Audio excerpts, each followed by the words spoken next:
Early in the morning of the 20th of November 1917, across this rolling countryside in northern France, the rumble of engines could be heard.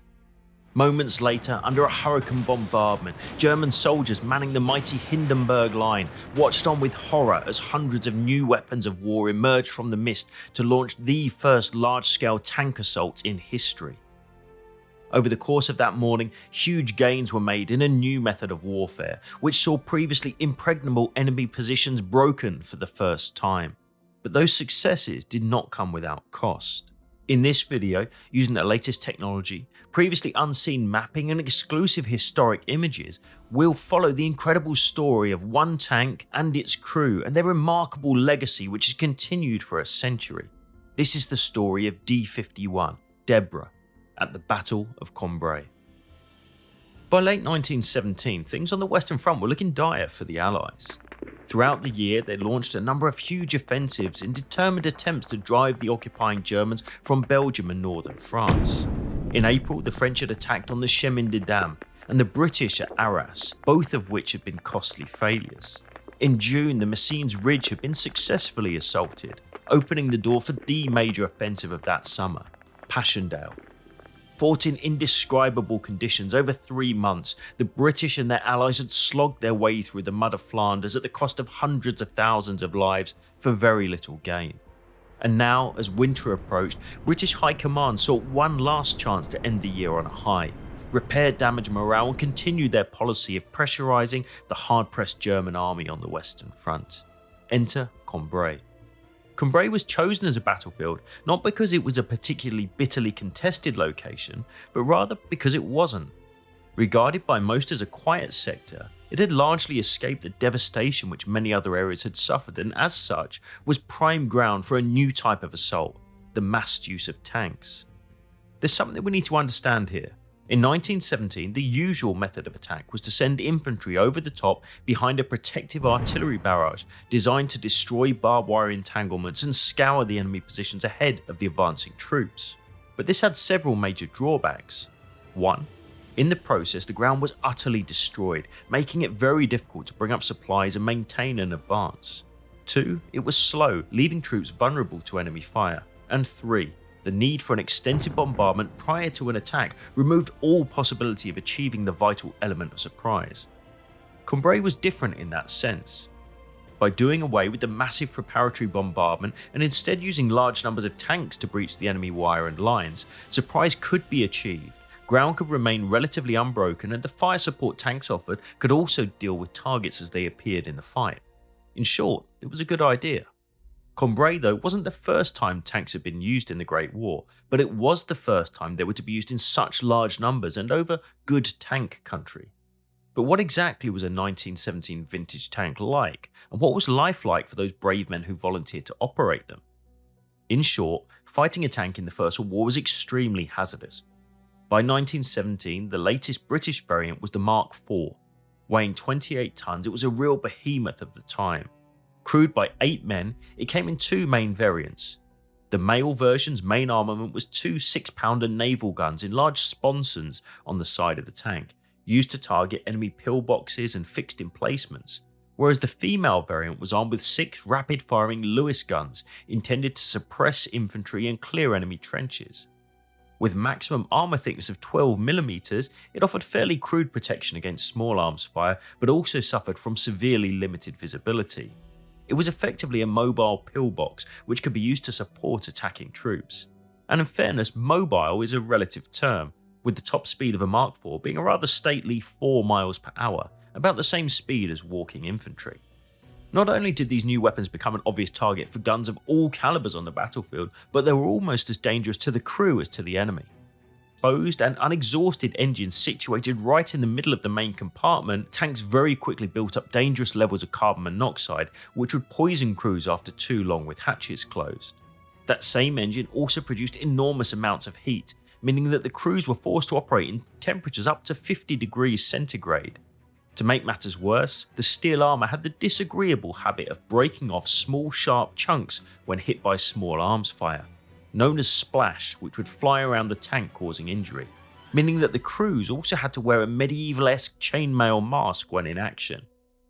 Of course, tanks remained extremely vulnerable to artillery fire, which would often ignite the fuel and explosive-laden metal boxes when suffering a direct hit.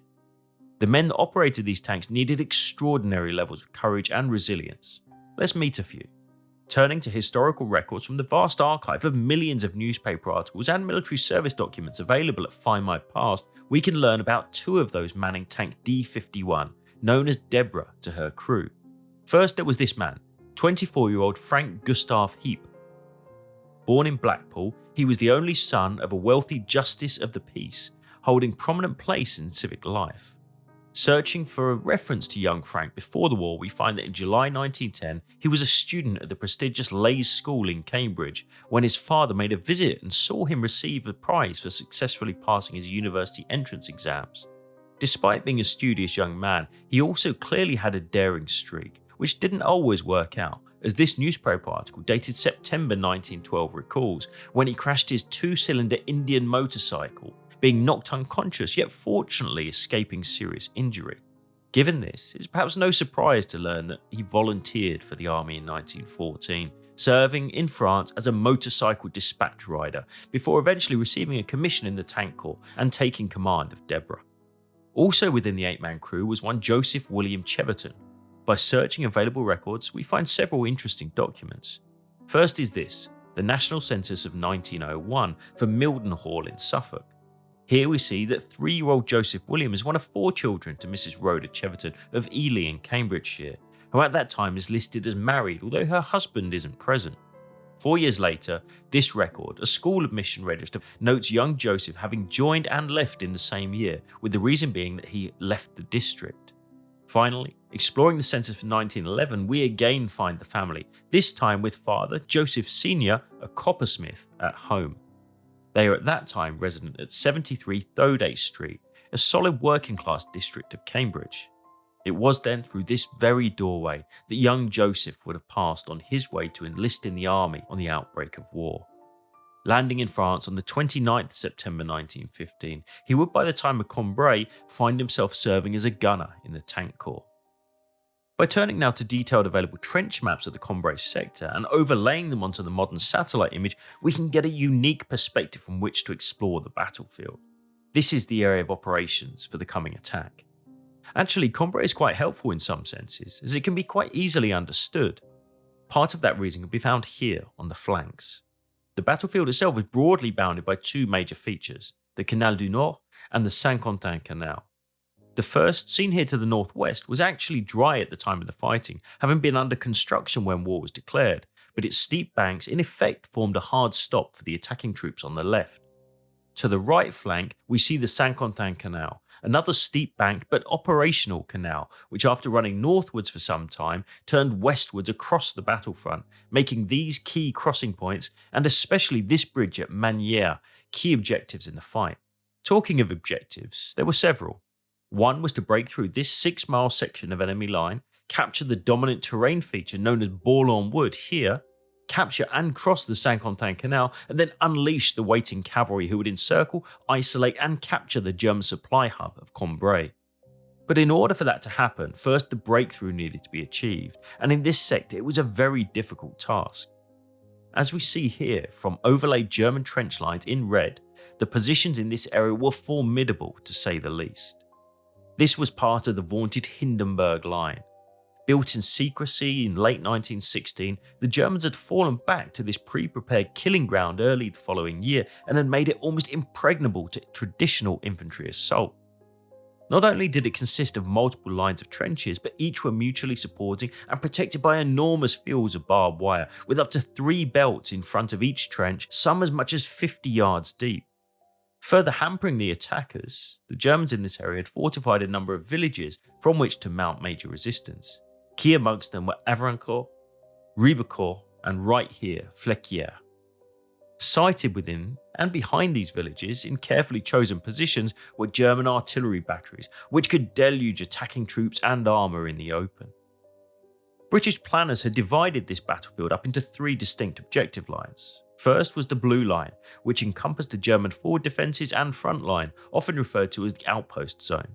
Having broken through that, troops would push on into and through the main Hindenburg Line positions and supporting trenches, through the village of Flequier to capture the Brown Line. Beyond that, if successful, Magnier, including its bridge, Marcoing, and the area immediately in front of Bourlon Wood would be captured. Then, all going well, the cavalry would take Bourlon and complete the encirclement of Cambrai. At least that was the plan. So who would be doing the fighting? The attack would involve a total of 7 divisions, though in the sector of our focus, the elite 51st Highlanders and the British 62nd Divisions would lead the way.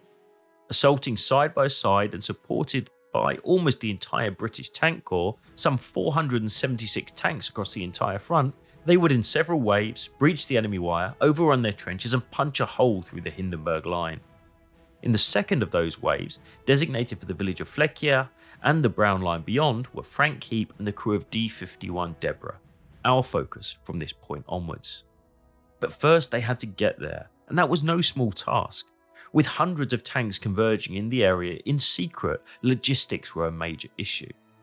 Records tell us that by the 13th of November, D51 and the dozen other tanks of 12 Company, D Battalion of the Tank Corps, found themselves here at Wailly, near the town of Arras. Loading onto a train at Beaumais late on the 13th, they set off, arriving here at a position known as Plateau Rail Yard at 3 AM the following morning. From there, in keeping with the need to maintain secrecy, they drove in darkness into nearby Bourlon Wood, where they would stay in cover for 2 days. By the 16th, they were back at Plateau Railhead, mounting the train ramp onto the waiting flat cars. They set off once more, this time closer to the front, disembarking at the offloading ramp outside the village of Ytre, which was complete by about 3:30 AM. Their final move prior to the assault took them, again in darkness, some 9 miles to a position less than 3,000 yards from the British front line, where they settled in cover along with more than 100 other tanks in this section of the large Avrancourt Wood. For men such as Frank Heap, the few days spent in Avrancourt Wood would be memorable for the mixture of boredom and trepidation at the coming assault. Their proximity to the front line meant movement during daylight hours was very limited, and only at night could the final supplies of petrol, oil, grease and ammunition be brought up to complete preparations before battle. Perhaps the only light-hearted moment for the crew of Deborah as they waited for the assault to come was found in the muted best wishes for Gunner Cheverton, who would be 20 on the following morning and was no doubt promised a proper celebration when the fight was over. The wait wasn't long. Within hours, the assaulting infantry was filing into the front-line trenches, and around 9:30 PM, orders were received for the tanks to prepare to move.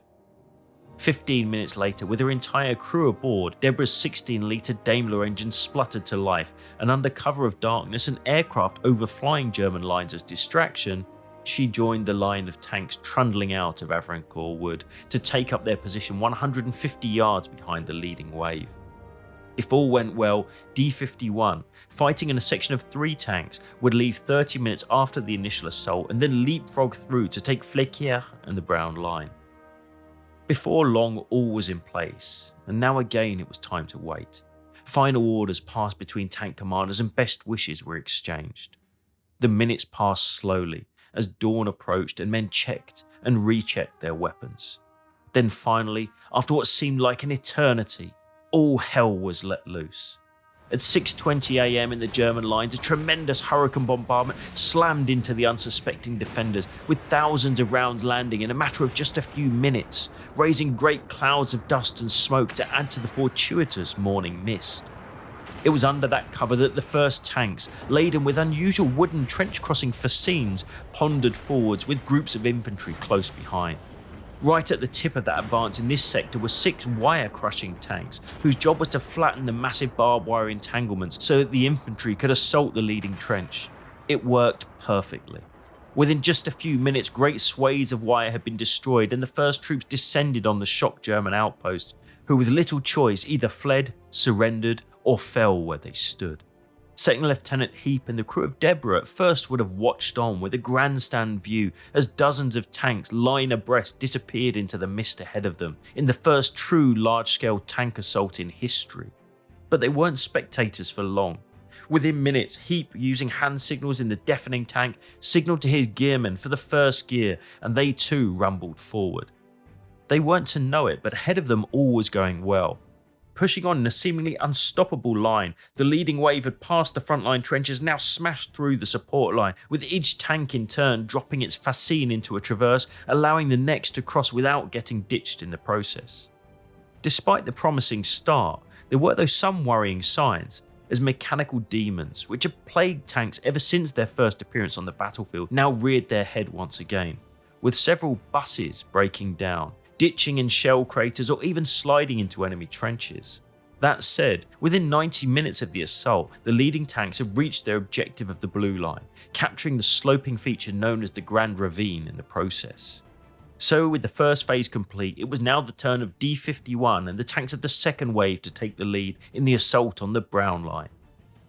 Pausing around here until around 8:35 to allow both men and machines to reorganise, and for the artillery to begin its bombardment of Flequier, 2nd Lieutenant Heap and his comrades looked ahead at this gently rising ground through the tiny vision slits in their tank, with the first target being 2 trenches on the south side of the village. Unknown to them at the time, but that pause would have a significant impact on the battle. Not only did it allow the attackers to reorganise, but the defenders too. And with new troops flooding into Flequier and hidden gun batteries now preparing, the scene was set for a bloody duel. A short time later, the surviving tanks of D and E battalions began their ponderous advance across these fields towards the village. As we see, trees on the near side, impassable to tanks, necessitated a diversion, with most of D Company moving westwards to encircle the village and most of E, along with Deborah, electing to move eastwards. It was D Company to the west that struck first, using their machine guns and 6-pounders to hammer rounds into the Hindenburg support and Flequier trench at point-blank range. Rushed at the point of the bayonet by supporting infantry, they fell in a short but bloody fight. Again, all was going to plan. Then disaster struck. Unknown to the attackers, a German 77mm artillery battery was concealed by the crossroads at the western edge of the village, and as the slow-moving, high-profile tanks appeared, they began slamming artillery rounds at point-blank range into the attackers. In a short period of time, 8 tanks had been knocked out by direct hits, followed by machine guns opening up on the now unsupported infantry, stopping the assault dead just short of the village. Around the same time to the east, Deborah and the bulk of E Company continued, but they too were about to meet a savage German response. Cresting the high ground right here, just in front of the Hindenburg support line, they too came under fire from several batteries of dug-in guns, and like their comrades to the west, suffered tremendously. Within a few minutes, 7 of the 8 tanks in the sector had been knocked out with heavy loss of life. This too had checked the advance of the infantry who, having no tanks to carve a path through the enemy wire, had no way of reaching the Hindenburg support. They paid heavily as a result. Remarkably, 1 tank was still running, Deborah. Having advanced closer to the village, she had somehow avoided the hail of close-range shells and reaching this road, turned into the cover of the buildings at the edge of Flequier. Now alone and surrounded by enemy, Heap and his men, determined to reach their objective, pushed on. With their 6 Lewis guns blazing from every port, they advanced to the main town crossroads, likely stopping here to target the German defenders, whose shock at seeing a lone tank pouring fire into their rear sent men running in all directions. For some time they fought on, expending more than 4,000 rounds in the process, before Heap once again gave orders to his gearsman and driver, and the tank lurched to the right and began its advance towards the edge of the village and the so far unseen objective.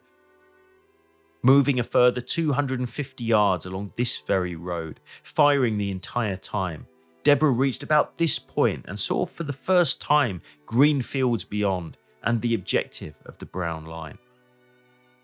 Their elation was short-lived.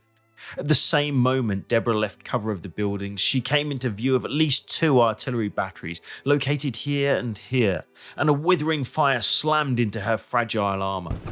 In just a few seconds, several shells struck her left side, ripping through the tank, showering the occupants in razor-sharp metal fragments, and in just seconds her fuel and ammunition were ablaze. For those inside, the carnage was horrific, with Lance Corporal Foote, Gunners Galway, Cheverton, Tipping killed outright, leaving the tank blazing fiercely. Deborah's advance was over. Whilst Deborah's journey may have come to an end, the Battle of Cambrai had not. By the end of that first day, in all truth, there had been quite a bitter success, and though Flequier remained in German hands, in other sectors up to 6 miles of ground had been gained, and perhaps more importantly, the concept of mass tank attacks as a viable tactic had been proved. Sadly, the success would not continue, and whilst over the coming days attacks would go in and Flequier would fall, the vital objective of Bourlon-Wood would never be fully captured, and Cambrai would remain under enemy control. In early December, German counterattacks would strike the exhausted British, and by the end of the fight, the lines had returned to almost where they'd started on the 20th of November. All that at a combined cost of some 120,000 casualties. The Battle of Cambrai was over. And so ordinarily would the story be, except this action has a much more enduring legacy than usual. In the weeks, months and years after the guns fell silent, the Cambrai battlefield had remained littered with the detritus of war, amongst them dozens of tanks destroyed in November 1917. In most cases, those wrecks were cut up, carted away and repurposed, leaving no sign of what once took place across these fields. Or so it was thought. In fact, that wasn't quite true. It wasn't until the 1990s that local historian Philip Gojinski, who had grown up hearing stories of the battle, began speaking to elderly locals that an intriguing rumour emerged that one of the lost tanks had in fact been buried in a large hole in Flequier. Extensive research followed, which ultimately led the searchers to this spot. Finally, in November 1998, a dedicated team undertook a dig and an incredible relic of the Great War was unearthed. Further intensive research ultimately identified the tank as none other than Deborah, who had lain unseen for 80 years. Once recovered from the ground, Deborah was for almost 2 decades kept in a barn where pilgrims to the Cambrai battlefield would often stop to visit a unique piece of history. There she stayed until 2018, when thanks to the efforts of the Association du Temps du Flequier, she was moved to a new home, a museum just yards from where she was knocked out on the edge of the village. Today, battle scars and all, she takes pride of place in the centre hall, where visitors can explore her and her story. But what of the men who fought her? Records of the time tell us that 3 men survived the shells that destroyed Deborah. One man whose name has been lost to the passage of time, and another who is known, Lance Corporal David Marsden, possibly Deborah's driver. Wounded for the 2nd time when she was knocked out, he was eventually returned home and survived the war. He died in October 1969, aged 82. And finally, 2nd Lieutenant Frank Heap, Deborah's commander, who after she was destroyed would lead his 2 comrades to safety in a hair-raising journey behind enemy lines. He would go on to receive the Military Cross from King George V for the gallantry he showed that day. He too eventually went home to Blackpool and ran a hotel business for a number of years, never forgetting the many lost at Flequier. Frank Heap died on the 5th of December 1956 at Victoria Hospital in his hometown. He was 64 years old. And of those men who lost their lives that day, they're still here. Today within Flequier Hill British Cemetery, just a stone's throw from the tank in which they fell, like Lance Corporal George Foote, Gunner Joe Cheverton, who tragically didn't see the end of his 20th birthday, William Galway, and Fred Tipping. 4 men who fought, fell, and fittingly still rest side by side. Thanks for watching. For those with an interest in the story of Deborah and the Battle for Cambrai, be sure to check out historian John A. Taylor's fascinating Deborah and the War of the Tanks 1917, which provides an in-depth and compelling narrative about the story of D51 and the men who served in her. And of course, if you're ever in the area, be sure to pay Deborah a visit. Finally, special thanks once again to our friends at Find My Past, whose incredible archive of millions of newspapers and wartime documents offer an outstanding resource for those wanting to find out more about a loved one, in war or peace. Check out the link in the description to find out more. That's all this time. We'll see you again soon.